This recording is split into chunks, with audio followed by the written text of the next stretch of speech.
America did not exist. 4 centuries of work, bloodshed, loneliness, and fear created this land.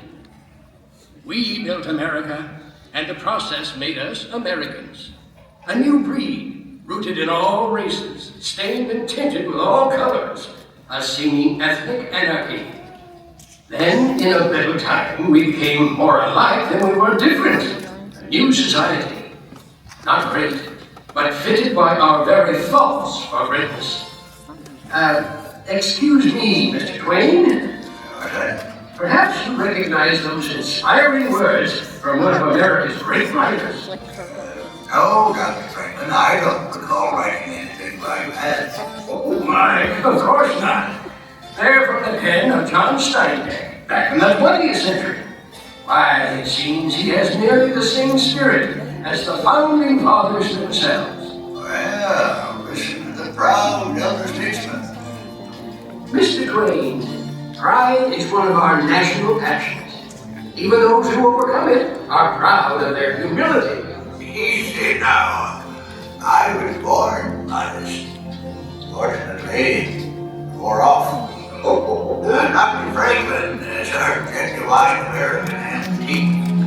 I suppose our story begins with you. Actually, it started long before even my time. It started when dreams and visions of a new world were shrouded in the myths and legends of an old world. Finally, through those early mists of uncertainty, sailed the first great adventurers. This tiny ship is the Mayflower, carrying pilgrims in search of their dream of religious freedom. So, if you pardon an old man's pride, for me, this is the beginning of the American adventure.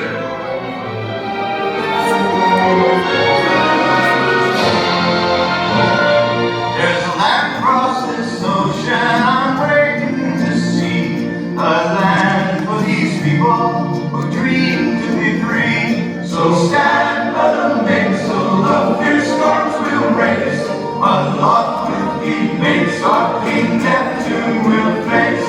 You think that these land lovers never would last, this cargo of pilgrims well before the mast. It's land roll me hearties, at last we've arrived, and praise be to God, nearly all have survived. But a look over this wilderness brings me to dread that the first bitter winter may leave all dead. They call themselves pilgrims, these poor wretched souls, from the dream to be free in the new world they're going. Yes, far from welcoming the early settlers, this land severely challenged them. It was a struggle for survival that gained but a tiny toehold in a vast, untamed wilderness. In the decades that followed, a new challenge began to emerge. We were growing more and more apart from the mother country. Passion began to govern, and she never governs wisely. The British they expose we be. If they tax our trade, then our life will be next, and soon all else we possess. Hear me now. You must defense against the French and the Indians. Should you not help pay for it? Parliament's colonial policy is both arbitrary and unjust. That's nonsense. The same tea that costs you 3 shillings a pound costs us 6. First, we spoke out with our voices. Then, we spoke out with action, with a growing defiance that led to the Boston Tea Party. Hear ye! Hear ye!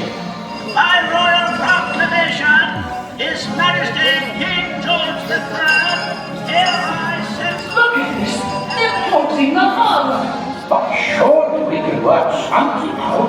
Our king fears with gold. Your king, Tory, Either we cut the ties with England or we surrender our liberties. Finally, the time had come to speak with one voice in a declaration of independence.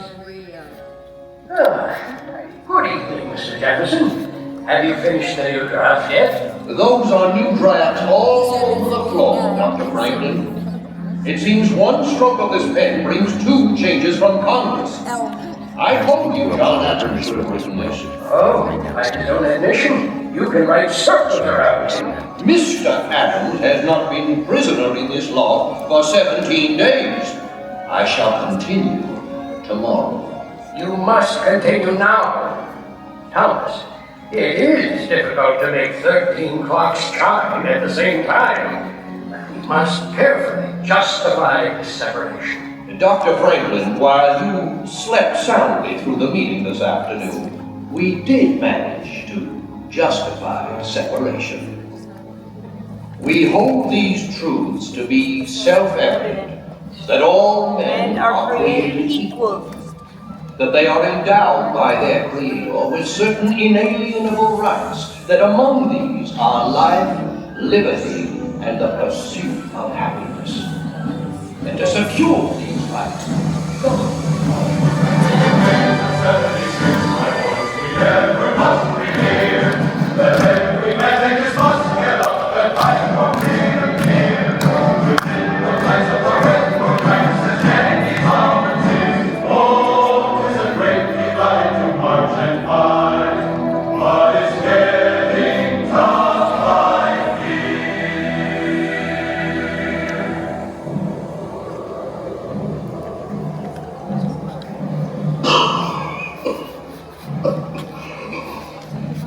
I shan't spend another night here. At least you got shoes, mate. There's not a dozen left who can say that. Don't tell me, friend. Tell the good general then. Tell him that half his camp has got typhus, smallpox, or dysentery. And there be not a ration amongst us. Now we can forage for hickory nuts. Aye, while the English overindulge in our Philadelphia's fine food and drink. 'Tis a strange war we shoulder, George Washington. Congress sleeps warmly in York. And the British march in Philadelphia. And we freeze or starve to death here in Valley Forge. Raise the Valley Forge, my lords, forever we must win. We fight the cold with grace and happiness, the lost their backs we fail. The time will come when the field of blood and the ships for home and sail.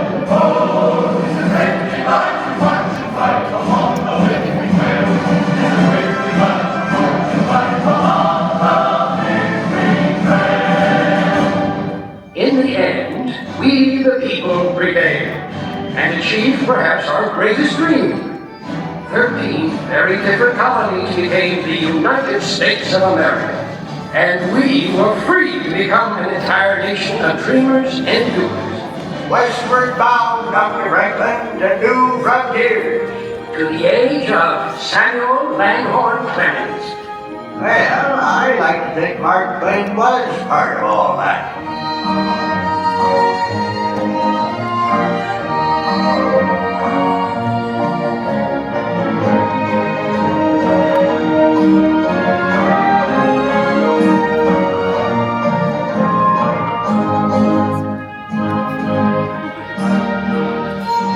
Yes, sir, Dr. Franklin. You founding fathers gave us a pretty good start, don't you know? We still had some things to learn the hard way. Seems a whole bunch of folks found out we the people didn't yet mean all the people. Folks like Frederick Douglass.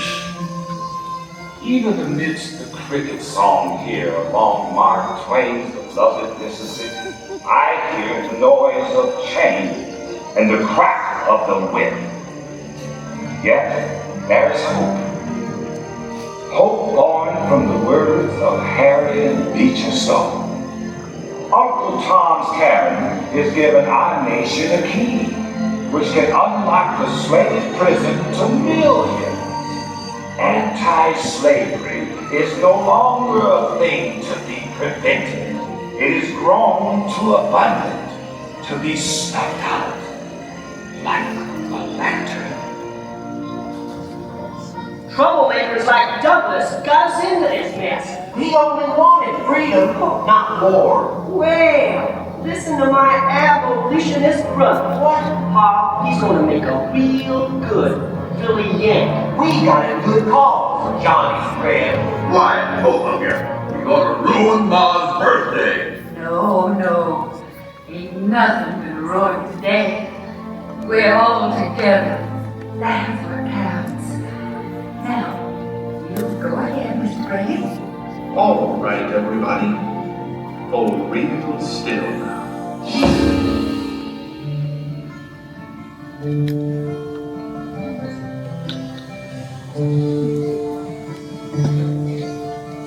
Two brothers on their way.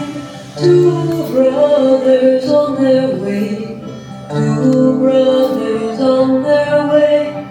One more blue and one more gray. One more blue and one more gray, as they marched along their way. People's problems. The drum began to play. Oh, what a beautiful morning.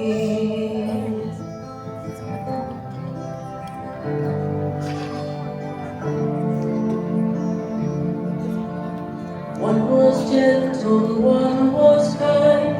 One was gentle, one was kind. One came home, one stayed behind. A cannonball, don't pay no mind. A cannonball, don't pay no mind. If you're gentle or if you're kind. It don't think of the folks behind. Oh, what a beautiful morning. Oh, what a beautiful morning.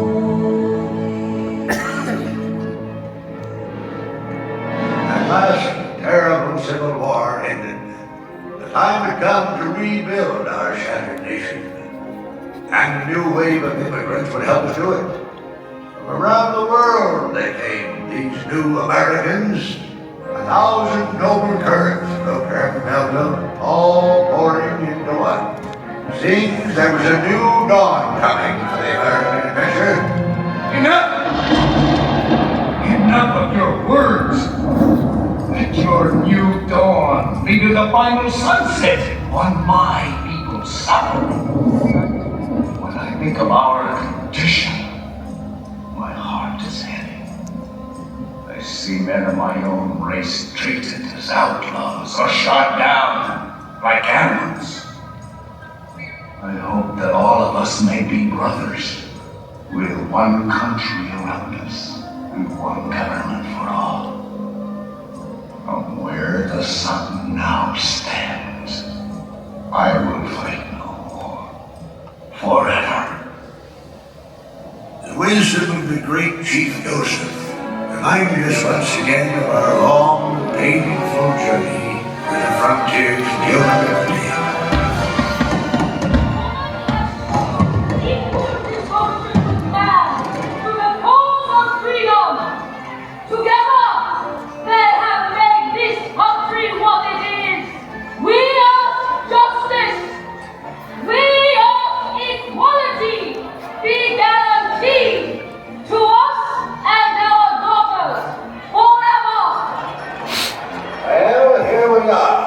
Back in the heat of Franklin's Philadelphia again. We're 100 years old today. Again, a long way in that first century. But like Susan B. Anthony, we're still speaking out. And why shouldn't we, Mr. Twain? As Tom Edison says, discontent is the first necessity of progress. Edison? Afraid I don't place the name. Edison's that young phonograph inventor. Why, this great hall is filled with new inventions.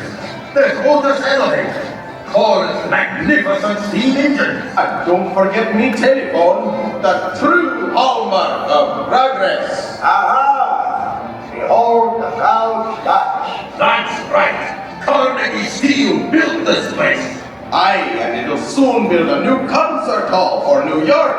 Oh, Carnegie Hall, eh? It never lasts. Donating libraries. Andy, that's a grand idea. It's an age for grand ideas. An era for innovation. A dawn for new awareness. A time to challenge the frontiers of a new century.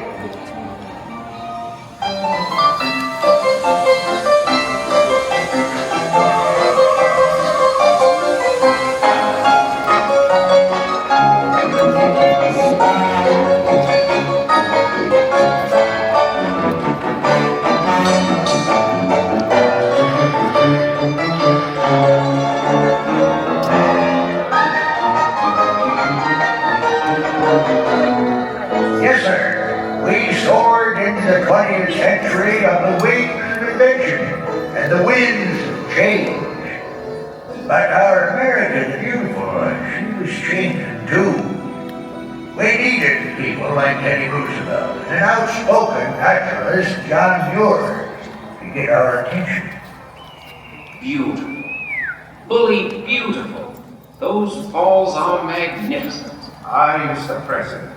But it won't last if the timber thieves have their way. John, you may be right, but the country's growth is putting a tremendous demand on our resources. Any fool can destroy trees. Why, for more than 3,000 years, God has cared for our giant sequoias, saved them from drought, disease, avalanche, and flood. But He cannot save them from fools. Now, John, you know I can't ask lumbering to stop completely. All I ask is that we stop massive destruction. What will our children inherit? Seedlings? Of course not. I realize we're not building this country for a generation alone. I know we've got to expand our parks. Then start it here and now. Make this valley a part of Yosemite National Park. Well, I guess we needed those national parks. Seems the simple life of my day was slipping away. Ready or not, we were soon thrust into the hectic role of a world leader and into the war to end all wars.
Looks like the storm is finally letting up. Yeah, maybe the Sunday drivers will come out hunting for gas. Ain't many folks will pay no 18 cents a gallon. Hey, listen, fellas. Old FDR did it all for me.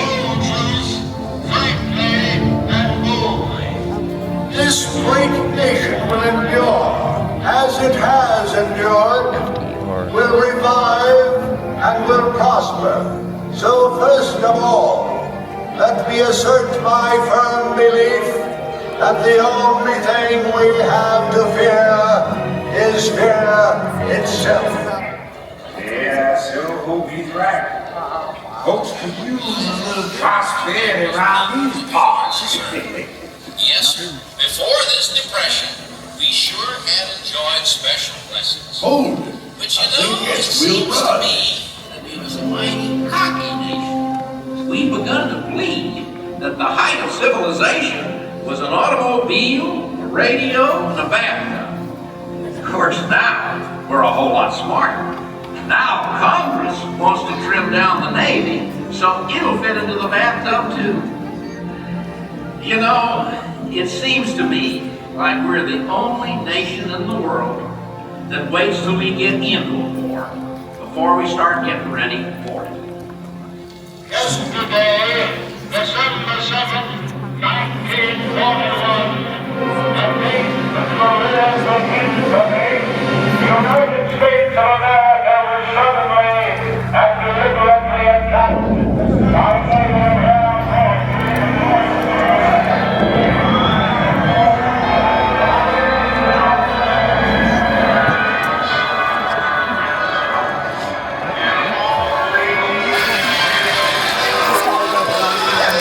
No, you're good, you're good. But we didn't need much footage, guys. Working tonight with the powerful in the light. To all of you out there, a very Merry Christmas. Well, Logan, think you'll ever get this old top back in the fight? We'll sure try, Sailor. Hey, what did you fellas do? Let the whole Nazi fleet use your target practice?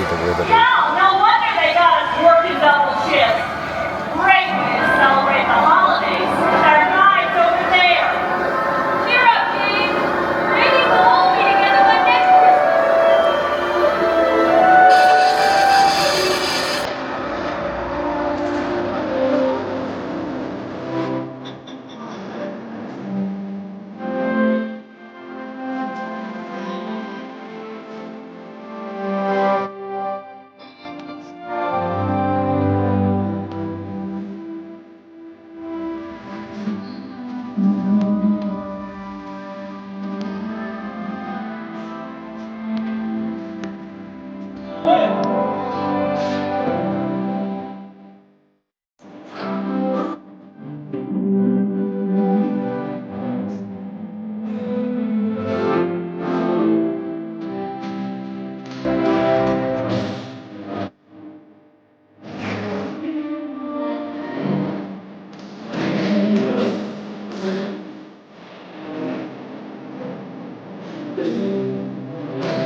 And so, my fellow Americans, ask not what your country can do for you, ask what you can do for them. My fellow citizens of the world, ask not what America will do for you, but what together we can do for the freedom of man. I have a dream this afternoon that the whole man will become reality in this state, with this state. Push me down to that. Pick up the step. Fall forward. Fall forward. Turn to the right roll. On that way. Okay, let's stop. I got the air, you know. And all the way there.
Mr. Twain. What do you think of our America now? I think the founding fathers never dreamed of an America like this. Of course not. We weren't dreamers. We were visionaries. That is why our Constitution withstands the rigors of time. Easy now, Dr. Franklin. This nation's still just a youngster, don't you know? Why, some countries have been around for 50 centuries. We're barely in our third. That's true, but look what we've accomplished in that tiny span of time. My dear Doctor, earlier you found John Steinbeck so inspiring. And he also sounded this warning. We now face the danger which in the past has been the most destructive to the human. Success, plenty, comfort, and ever-increasing leisure. No dynamic people has ever survived these dangers. I may have invented these bifocals I'm wearing, but I can assure you they are not rose-colored. Mr. Twain, the golden age never was the present age. But with human liberty, we can fulfill the promise and meaning of America. To everyone a chance, believed Thomas Wolfe. To all people, regardless of their birth, the right to live, to work, to be themselves, and to become whatever their visions can combine to make them. This is the promise of America. Mr. Twain, it is easy to see, hard to foresee, but I foresee the American adventure to continue a long, long time.